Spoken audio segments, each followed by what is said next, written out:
38절부터 읽습니다. 아리마대 사람 요셉이 예수의 제자나 유대인을 두려워하여 은희하더니 이 일 후에 빌라도더러 예수의 시체를 가져가기를 구하매 빌라도가 허락하는지라. 이에 가서 예수의 시체를 가져가니라.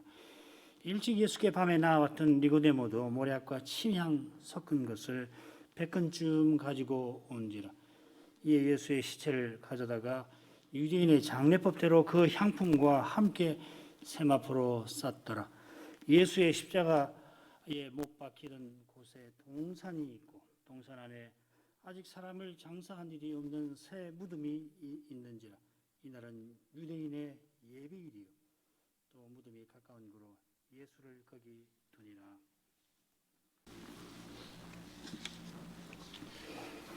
요한 사도가 주님의 순환 기사를 마무리하는 자리에서 그때 구술하면서 그가 처음 예수님을 뵀을 그때를 틀림없이 떠올렸을 것 같습니다.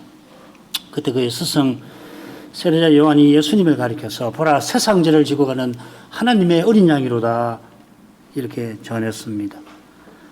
30간 넘긴 이 스승이 그러나 위대한 선지자로서 오신 메시아를 전하는 그 광경을 요한은 평생 잊을 수 없었습니다.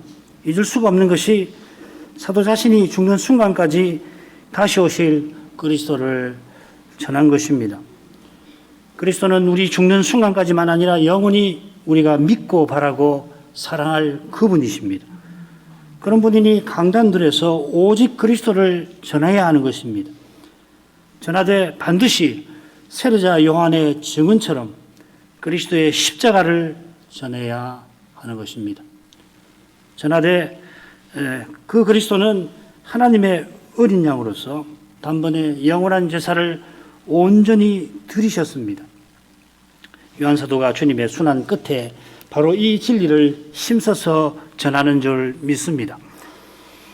유대인들이 여전히 자신에 들어온 이익과 주님을 향한 악한 미움에 사로잡혀서 빌라도더러 십자가에 달린 예수를 속히 죽여달라, 그 몸을 훼손해서 빨리 죽여달라 합니다. 빌라도는 아마 예수님을 향한 그 연민의 그 부탁을 들어주려 합니다. 군병들이 총독의 명령을 수행하는데 놀랍게도 예수님께서는 이미 돌아가셨습니다. 그때 한 군병이 무슨 생각이 났는지 무슨 연유였는지 창으로 주님을 찔렀고 주님의 옆구리에서 피와 물이 흘러나왔습니다.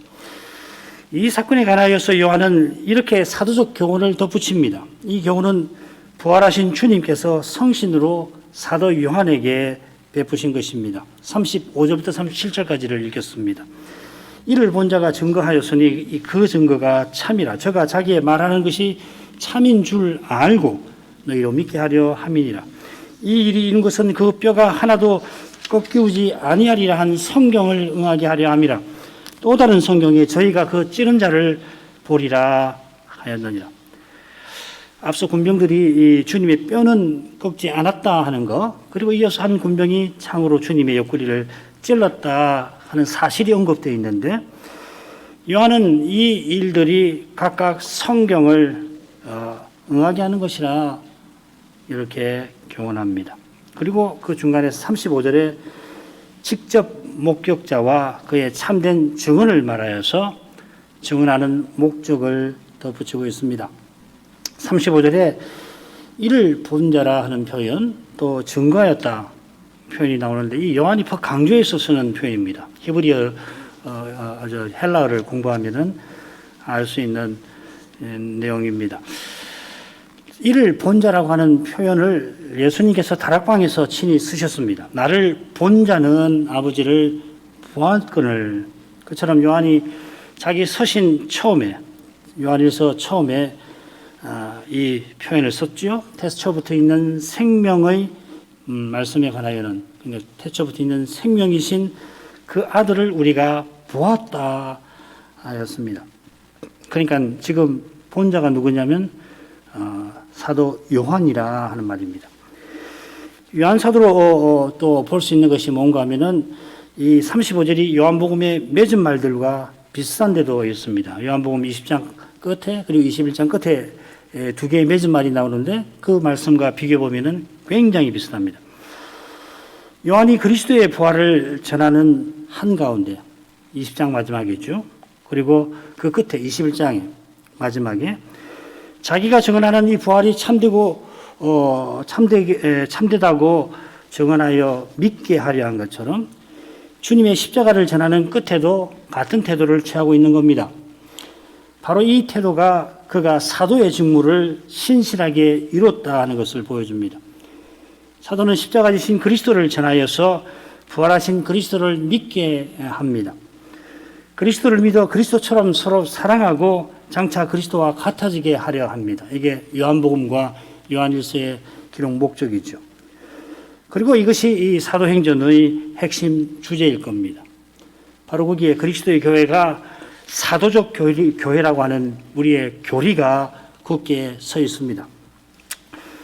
사도가 본 것을 증거하였습니다. 요한일서에서는 보았다고만 하지 않고 들었다, 주목하고 우리 손으로 만졌다 그렇게도 덧붙입니다.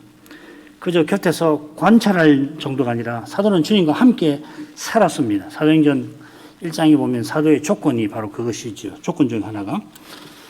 그래서 사도는 예수께서 우리 중에 성막으로 계셨고 거기서 비치는 독생자의 영광, 여호와의 영광을 보았다고 표현합니다.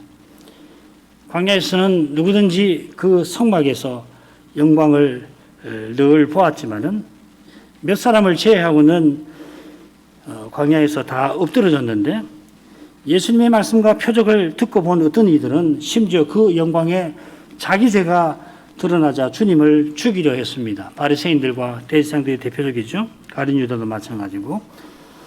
사도가 독생자의 영광을 본 것이 사람의 일이 아닙니다.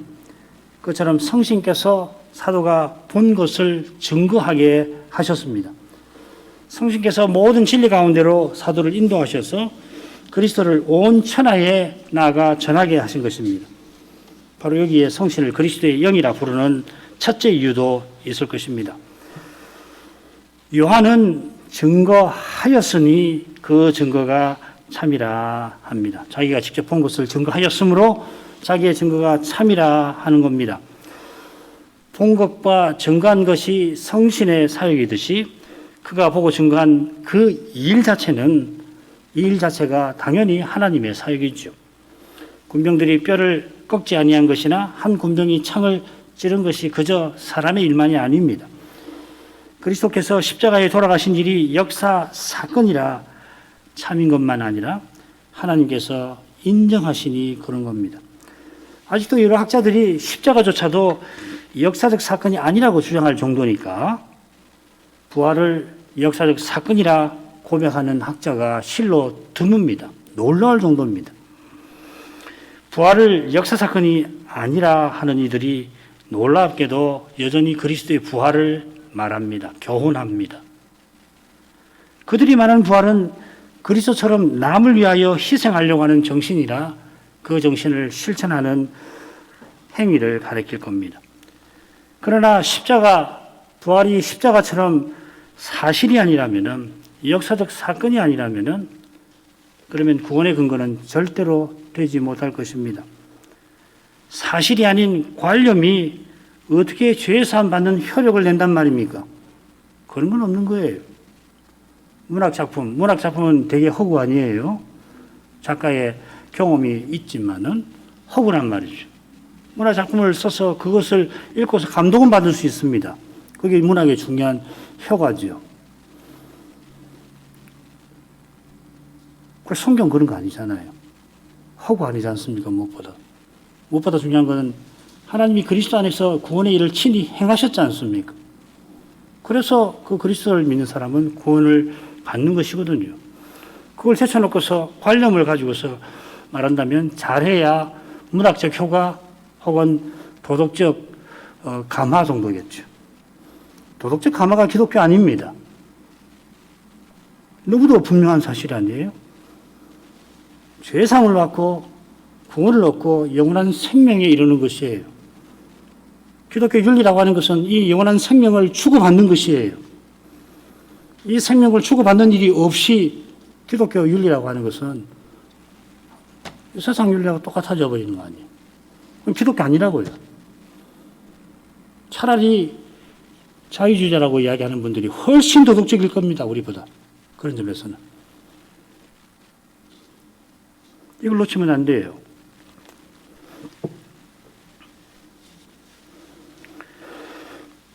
관념은 잘해야 죄의식을 잠시 누그러뜨릴 수도 있을 거고 죄의 현실에서 허망하게 고개를 돌리게 만들 뿐입니다. 부활처럼 십자가가 구원의 근거인 것은 그리스도께서 하나님의 뜻대로 우리를 위하여 목숨 버리신 거기 있는 것입니다. 아무나 십자가를 지지 못하고 오직 참 사람 대신 참 하나님만 지십니다. 그처럼 성부께서 성자에게 사람과 구원하실 뜻을 드러내실 때에 성자는 그 뜻에 순종하셨고 마침내 세상에 오셔서 십자가에 친히 달리셨습니다. 처음에 아무도 예수님을 십자가에 달려고 아니했는데 마침내 삼위께서 그 일을 함께 이루셨습니다. 그걸 요한이 보고 증언하도록 하셨습니다. 그래서 자기의 증거가 참이라 합니다. 여기 참이라는 말은 물론 거짓과 대비되는 겁니다만은 아울러 잊지 마셔야 될 거. 요한복음에서 참이라는 말, 진리라는 말이 나올 때마다 언약을 이루는 것이다. 그런 뜻이 있다는 것을 늘 새기고 읽으시면 좋습니다. 그리스도께서 십자가에 달리신 것이 단연 하나님의 언약을 이루는 것입니다. 이것이 조금 있다가 우리가 살필 성경을 응하게 함이라는 주제와 맞닿아 있을 겁니다. 그처럼 십자가를 증언하는 사도의 활동 자체가 언약을 이루는 것입니다. 누가복음 24장 47절.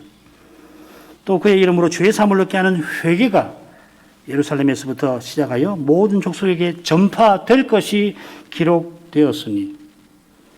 가령 구약 시편을 보시면은 사도들의 전파에 관한 말씀이 얼마나 많은지 모릅니다. 거기 사도라는 말도 나오지 않고요. 그렇지만은 읽어보면 이 사도에 관한 이야기구나. 결국은 예를 들면 시편 22편 22절 보면 내가 주의 이름을 형제들에게 선포하고 회중에서 주를 찬송하리라. 이게 히브리서 2장 12절 인용되어 있습니다. 그리스도, 부활하신 그리스도의 말로 인용이 되어 있습니다. 주님의 교회라면은 부활하신 예수께서 어떻게 주의 이름을 형제들에게 선포하시고 교회의 찬송이 하나님께 연락되게 하시는지 예배에서 경험해야 할 것입니다. 이런 경험이 다시 오시는 그리스도를 간절히 바라는 소망으로 이어지도록 하는 것입니다. 이 소망으로 그리스도의 남은 고난을 기꺼이 우리 몸에 채울 것입니다. 바로 이런 교회를 바라시고 주님께서 교회가 사도와 선자의 터 위에 서도록 하신 것입니다. 사도가 전한 대로 그리스도를 전하고 받는 거기서 새 언약이 이루어져 갑니다. 새 언약이 옛 언약과 얼마나 다른지 히브리서 8장 7절 이하에 인용된 예레미야 예언을 보면 확인이 됩니다. 그 두 가지 이야기합니다. 첫째로 죄사함을 확신하는 겁니다. 그리고 아이부터 어른까지 다 하나님을 압니다. 우리 호세서에서 하나님 아는 지식에 대해서 생각했는데 그런 지식을 누구나가 갖는다는 겁니다. 일부 선지자들만 깨달았던 그 진리를 말이에요. 이제는 신약시대에 누구든지 이 지식을 갖는다는 겁니다. 어떻게 갖습니까? 성신이 하시는 일이라고. 그리스도 연합이 그것을 이야기하는 것이거든요. 그리스도 연합되어서 그리스도의 생명을 받아서 그 생명을 살아내는 걸 이야기하는 거예요. 하나님 안다는 건 지적인 것이만 아니잖아요. 그 호세아서에서 우리가 공부를 했고 또 할 겁니다. 그리스도께서 이런 교회를 역사의 가도에서 저 영광의 목표로 인도하고 계십니다. 그저 한 세상 마지못해 살다가 죽어 천당하는 것이 기독교의 전부는 아닙니다. 일부는 될 수 있을 거예요. 요한 사도는 자기가 본 것을 증거하였으니 자기의 증거가 참이라 하고는 그 다음 보십시오. 저가 자기 말하는 것이 참인 줄 알고 덧붙입니다. 왜 이런 말을 덧붙이는 걸까요? 자기가 본 것을 증거했는데 자기의 증거는 내 증거는 참입니다. 3인칭으로 했으니까 저가 본 거, 저의 증거는 참이다. 그렇게 끝내면 되는데 안다고 그랬다고요. 왜 안다고 했는가 이 말입니다. 우선 여기 참이라는 말하고 앞서 나온 참이 다른 말입니다만 의미는 같습니다. 사도는 자기가 참된 것을 말하고 있다고 하는 사실을 그 증거되는 것을 보고 있다는 이야기죠. 자기의 증거가 참인 증거를 갖고 있다 하는 겁니다. 그게 뭐냐면은 부활하신 주님이 성신과 사도를 통하여 교회를 세우고 계시는 그것일 겁니다. 이런 증거 위에서 너희도 믿게 하려 한다 합니다. 너희로라고 이렇게 번역이 되어 있죠. 너희도가 정확합니다. 지금 요한복음서를 받는 교회가 주님의 십자가와 관련해서 거짓 증거를 듣고 있는 것 같아요. 이 문제를 요한일서에서 사도가 집중적으로 다루죠. 그 케린투스 이단, 가연설을 다루고 있죠. 같은 문제를 요한복음서에서도 다루는 것 같습니다. 이런 문제는 오고 오는 교회에 늘 일어날 수 있습니다. 문제의 양상은 시대마다 다르지만은 문제의 본질은 늘 동일합니다. 죄와 죽음입니다. 죄가 문제들의 문제이고 죽음이 그 문제의 그 결과입니다. 여러 결과들이 있는데 그 결과가 둘째 사망이죠. 이것을 놓치면 문제를 제대로 보지 못할 겁니다. 문제를 제대로 보지 못하면 답을 얻기 힘듭니다. 돌려서 참된 해답은 오직 그리스도입니다. 참된 해답이신 그리스도의 거룩한 빛 가운데에서만 문제를 바로 알게 될 것입니다. 참된 믿음은 이미 해답을 통하여 문제를 보고서 완전한 해답, 부활로, 육신의 부활로 나아가는 것입니다. 요한은 이 일들이 이룬 것은 성경을 응하게 하려 함이라 하고서 참된 증언을 이어갑니다. 군병들이 주님의 뼈를 꺾지 않은 것은 그 뼈가 하나도 꺾이지 아니하리라는 성경과 붙어 있습니다. 성경에 그렇게 예언되었으니 그들이 그렇게 했다 하는 말씀입니다만은, 그런데 이 성경에 예언된 내용은 정확히 무엇입니까? 인용된 성경이 두 가지 가능성이 있어요. 시편 34편 21절이 조금 더 정확하고요. 그러나 출애굽기 12장 46절도 배제할 수 없습니다. 시인은 의인이 많은 고난을 받지만은 여호와께서 그 모든 고난에서 건지신다 20절에 말하고서 바로 이어서 21절에 그 모든 뼈를 보호하시며 그 중에 하나도 꺾이지 아니하도다 하고 덧붙입니다. 구약 시대의 메시아를 바라보던 의인이 말씀대로 살면서 온갖 고난을 겪습니다마는 여호와께서 그를 망하게 아니하시고 메시아 안에서 구원을 얻게 하신다 하는 뜻이죠. 그 구원이 십자가에서 이루어지는데 놀랍게도 예수님의 뼈가 꺾일 만한 상황인데도 그렇게 되지 않았습니다. 주님께서 이미 군병에게 채찍질을 당하시고 벌거 벗겨지신 상태에서 죽음의 고통을 맛보셨지만은 친히 자기 영혼을 아버지께 이미 맡기신 것입니다. 생명을 다시 얻을 권세 있는 분으로서 생명을 기꺼이 버리시되 아버지의 손에 맡기셨던 겁니다. 이리하여 주님께서는 세례 요한이 예언하던 유월절 어린 양으로서 아버지께 제사를 드리셨습니다. 히브리서 7장이 또 7장부터 10장 내용이 그것이죠. 바울 사도도 주님을 유월절 양이라고 불렀는데 그 이유가 유월절 어린 양을 드릴 때 뼈를 꺾지 말라는 명령과 붙어 있습니다. 어린 양의 뼈를 꺾지 말라 하셨는데 그 앞에 뭐라고 되어 있냐면은 한 집에서 먹되 그 고기를 조금도 집 밖으로 내지 말고 그리고 뼈를 꺾지 말아라 이렇게 되어 있어요. 그러니까 이 뼈를 꺾지 말라는 말이 무슨 말인가? 한 집에서 먹고 집 밖으로 고기를 내나가지 말라는 말씀을 가지고서 유치하는데 많은 학자들은 뭐 믿음의 구원의 공동체성 뭐 이런 식으로 해석을 하긴 합니다.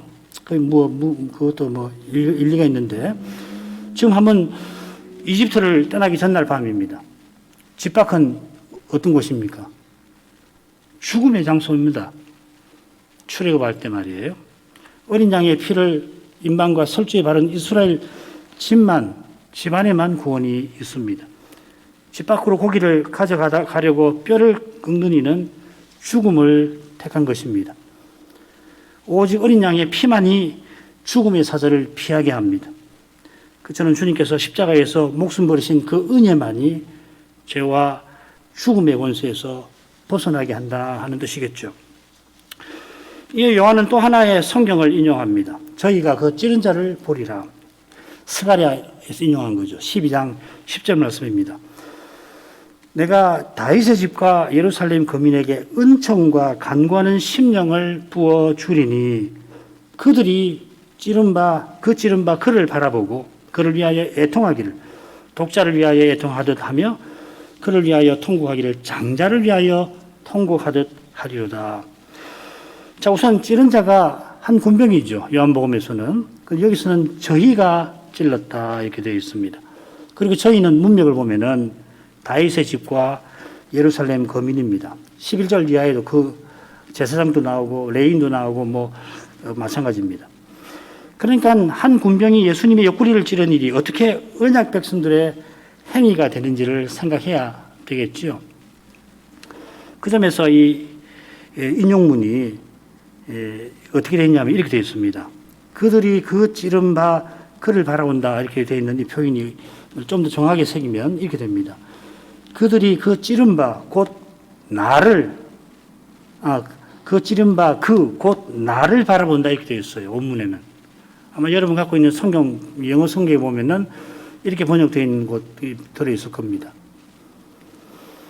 나라고 하는 것은 장차 다윗 집에 은총과 간구하는 성신을 부어주실 여호와를 가리키죠. 언약 백성이 여호와를 창으로 찌를 수는 없습니다. 그들이 죄로 말미암아 여호와의 마음을 상하게 했다든지 혹은 여호와의 종을 상하게 한 것일 겁니다. 스룹바벨 같은 사람.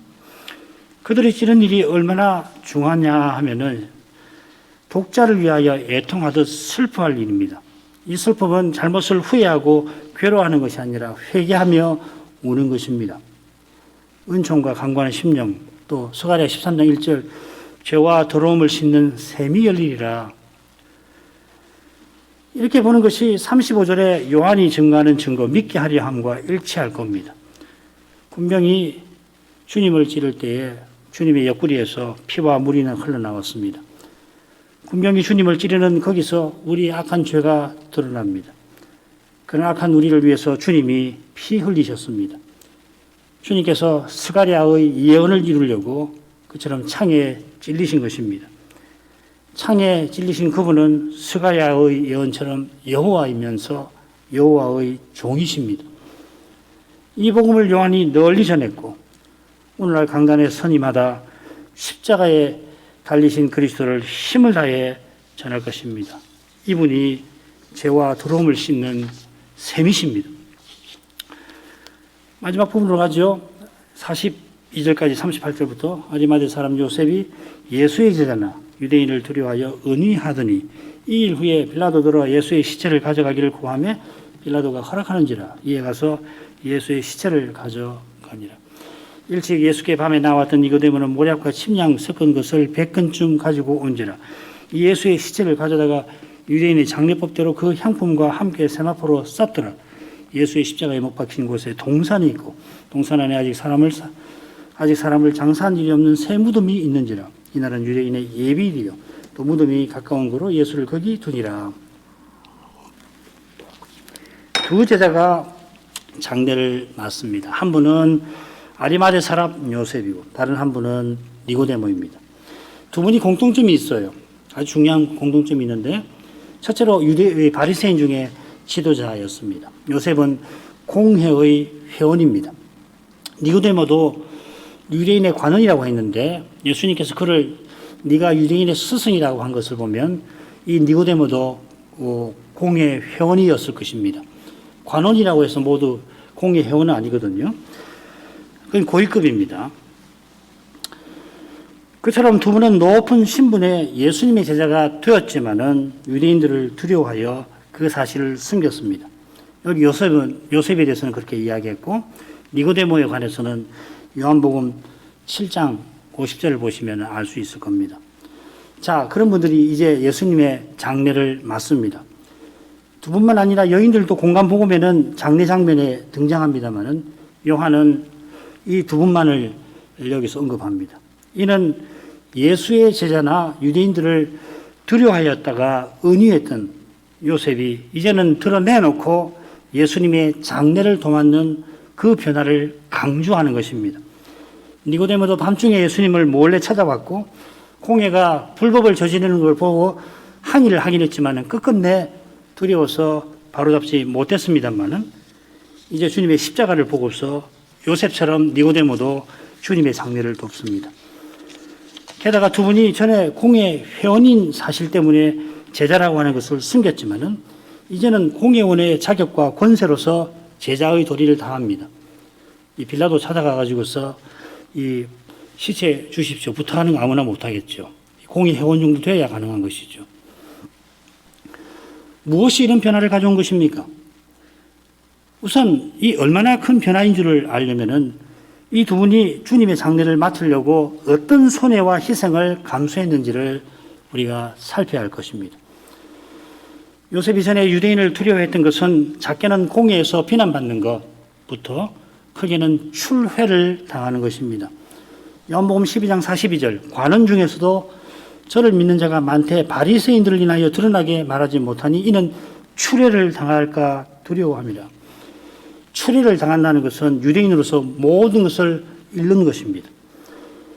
그러나 잃지만은 잃는 그 모든 것은 사람의 영광뿐일 것입니다. 12장 43절 왜 두려워했나? 하나님 영광보다 사람의 영광을 더 바랐기 때문에 두려워했다. 그렇게 되어 있죠.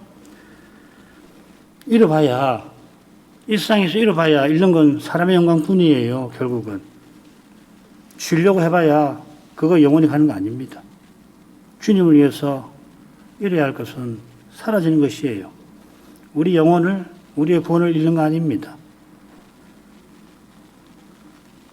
본래 이 출애라고 하는 거, 출교죠. 백성 중에 끊어지는 것이 가장 심각한 벌인데 왜 심각합니까? 하나님 영광을 뵙지 못해서 그런 것이에요. 이게 출교에서 가장 두려운 것입니다. 교회의 정당한 출교는 하늘나라에도 그 효력이 미치지요. 그러나 지금 공회의 출애는 정당한 것 아닙니다. 공회 자체가 하나님 영광 대신에 사람의 영광을 추구하고 있습니다. 그런 이유로 예수님을 그리스도라고 시인하는 자는 출교하기로 결정을 한 그런 공회입니다. 이 공회는 메시아를 부인하고 죽였으니 이미 거짓 교회입니다. 그처럼 그리스도를 고백한 까닭에 이런 공회에서 출교당하는 것은 그리스도의 몸에 속한 증거일 것입니다. 그러나 그리스도를 드러내고 살기 위해서는 때때로 그리스도 외에 모든 것을 버려야 합니다. 히브리서 10장 끝에 그런 내용이 나와요. 읽겠습니다. 혹 비방과 한난으로서 사람에게 구경거리가 되고 혹 이런 형편에 있는 자들로 사귀는 자 되었으니 너희가 갇힌 자를 동정하고 너희 산업을 빼앗기는 것도 기쁘게 당한 것은 더 낮고 영구한 산업이 있는 줄 압니다. 초대교회에 이런 일이 있었고 역사 내내 이런 일이 있곤 했습니다. 앞으로 닥칠 배도의 시대에 우리는 얼마든지 이런 일을 겪게 될 것입니다. 이런 각오로 요셉과 니고데모가 주님의 장례를 맡았던 것입니다. 이런 각오는 사람의 의지에서 나오는 거 아닙니다. 그분들이 전에는 두려워서 예수님의 제자인 것을 숨겼습니다. 이런 각오는 십자가에 달리신 주님의 영광을 본 데서 나오는 겁니다. 내 속에서 나올 수 없어요. 그런 각오를 주셔야 되는 겁니다. 주님의 모든 것을 버리겠다라고 하는.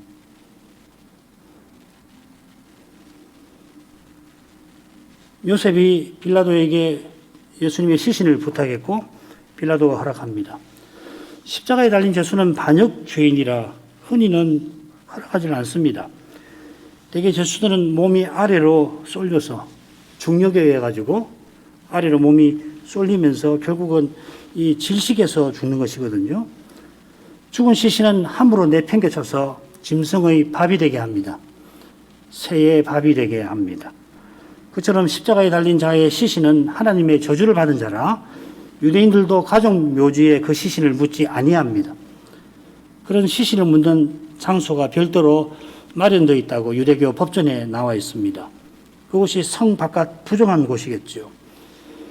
요셉은 가족도 아닌데 빌라도를 찾아가서 부탁합니다. 빌라도가 허락한 것은 요셉이 예수의 제자로서 간곡히 부탁한 데다가 자신에게 예수님에 대한 연민과 미안함이 있었던 것입니다. 요셉이 예수님의 시신을 가져가니까 거기에 니고데모가 향품을 가져옵니다. 이는 두 분이 이미 주님의 장래의 뜻을 같이 했다는 말이고 두 분이 서로 알고 있다는 이야기죠.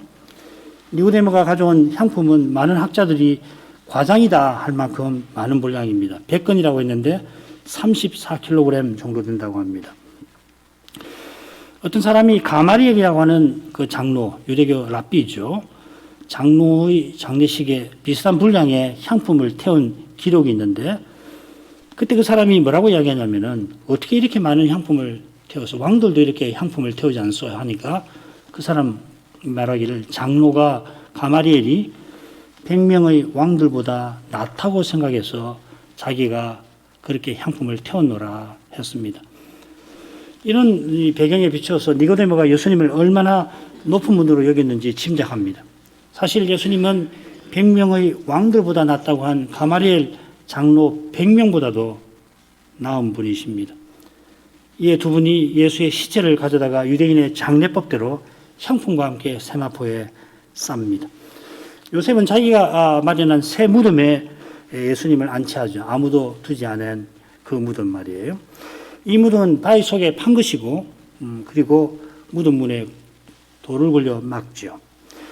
그런데 요한은 그 무덤이 동산에 있다 특별히 언급을 합니다.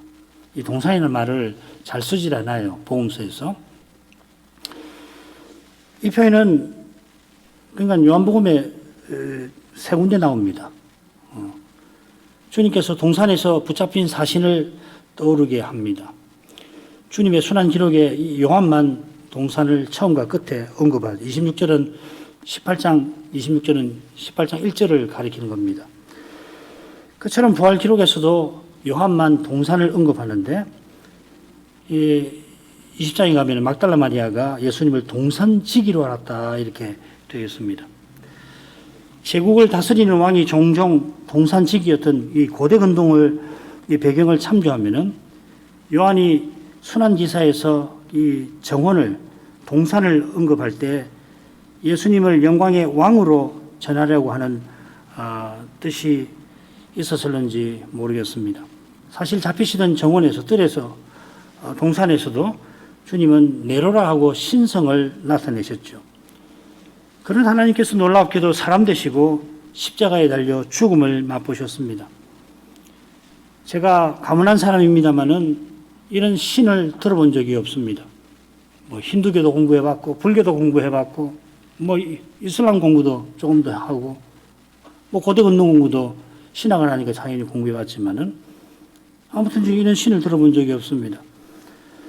언론 봐서 비슷한 이야기가 혹 세상 신화에 있을지도 모르겠습니다만은 그리스도의 십자가와 같은 것은 없을 것입니다. 어느 프랑스 사상가가 직접 세계의 많은 신화들을 연구하고 내린 결론이기도 합니다. 그분에 따르면은 소위 세계의 문명의 신화들, 위대한 문명에서 말하는 신화들에 따르면은 그게 신들은 실제로 신이 아니고 민족과 부족과 문명이 직면한 심각한 문제를 해결하려고 그 사회의 가장 약한 자, 특별히 장애인들, 희생양 만든 결과라는 겁니다. 일단 죽여놓고 신으로 만들었다는 거예요. 오직 기독교의 하나님만 정반대로 사람들의 문제를, 죄인의 그 죄를 자기가 해결하려고 친히 희생양이 되셨다는 겁니다. 이 연구 결과 이 사상가는 회심하고 죽을 때까지 그리스도의 십자가를 연구하고 학문계에서 그 결과를 발표하였습니다. 프랑스 왕립협회의 회원입니다. 지금은 돌아가셨죠. 요한이 십자가를 영광이라 전할 만큼 십자가는 신비입니다. 이 신비는 지금 여기서는 오직 고난을 통하여 제대로 깨닫습니다. 사람의 힘과 꾀로 이기려 드는 데서는 이 신비가 철저히 감춰질 것입니다. 안 보일 겁니다. 볼 수가 없을 거예요.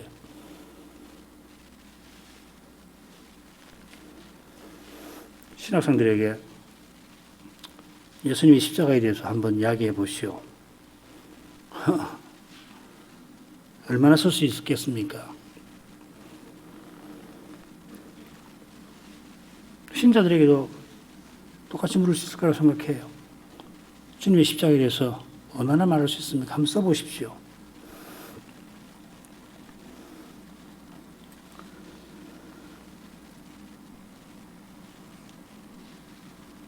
정말 신비여서 하나님 말씀이 계속해서 가르치지만은 그때마다 조금씩 깨닫는 거죠. 그 달리는 이 신비를 깨닫지 못해요. 그러니 아주 간단하게 한두 마디 문장으로 끝내거나 조금 하면 한 문단 정도 말하거나 그러지 않는가. 그건 곤란하죠.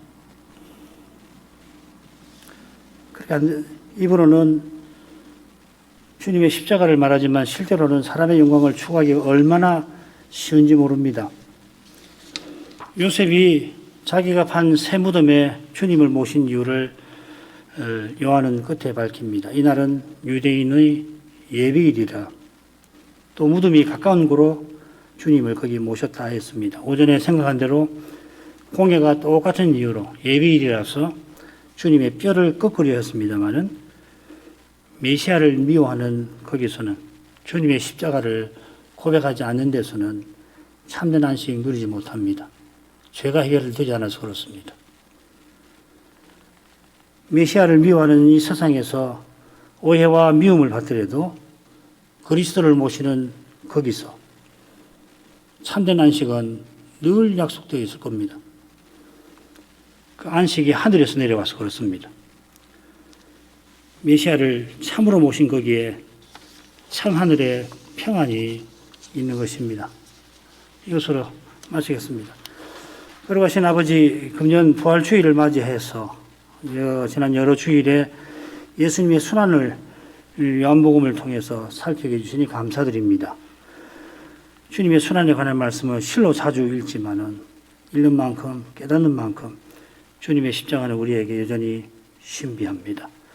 오직 성신의 감화로만 저희가 주님께서 십자가 지신 뜻을 제대로 알게 하신 만큼 자기 십자가를 지고 주님을 쫓아오게 하십니다.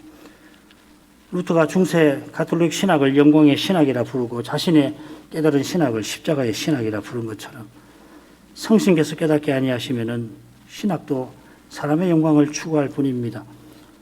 사도가 갈라디아 교회들 들어 하나님을 속히 떠나게 만든 그 거짓 선생들을 가리켜서 그리스도의 십자가를 인하여 핍박을 면하려 하는 자들이라 하였습니다. 그들은 짐승처럼 물고 뜯는 자들이고 헛된 영광을 구하는 자들이었습니다. 그리스도의 십자가를 바로 깨닫지 아니하면은 이처럼 사람의 힘과 꾀를 좇을 수밖에 없습니다. 달리 행할 도리가 없어서 그렇습니다. 오직 십자가에 달리신 그리스도께서만 하나님의 지혜와 능력이십니다. 이 그리스도로만 하나님 뜻을 깨닫고 받들 수 있습니다. 그처럼 자기 부인하고 자기 십자가 지고 주님을 따라야만 약속하신 그 복된 영광에 도달할 것입니다. 그리스도와 함께 영광에 이르는 길은 그리스도와 함께 고난 받는 것뿐입니다. 그러나 그 고난이 그리스도와 함께 하는 것이니 실은 이미 우리에게 영광스러운 것입니다. 그처럼 요한의 눈에는 십자가에 달리신 그리스도가 영광의 주님, 영광의 왕이셨습니다. 저희도 이 사도와 같은 믿음의 눈을 늘 얻게 하옵소서. 예수님 이름으로 기도합니다. 아멘.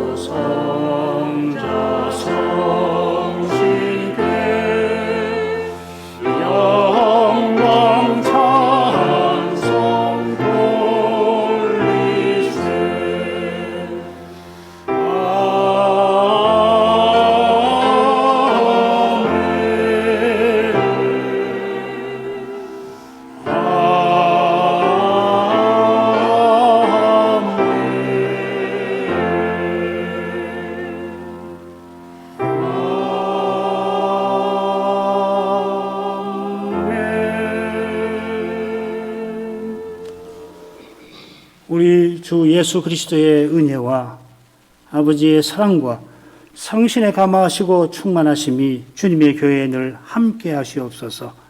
아멘.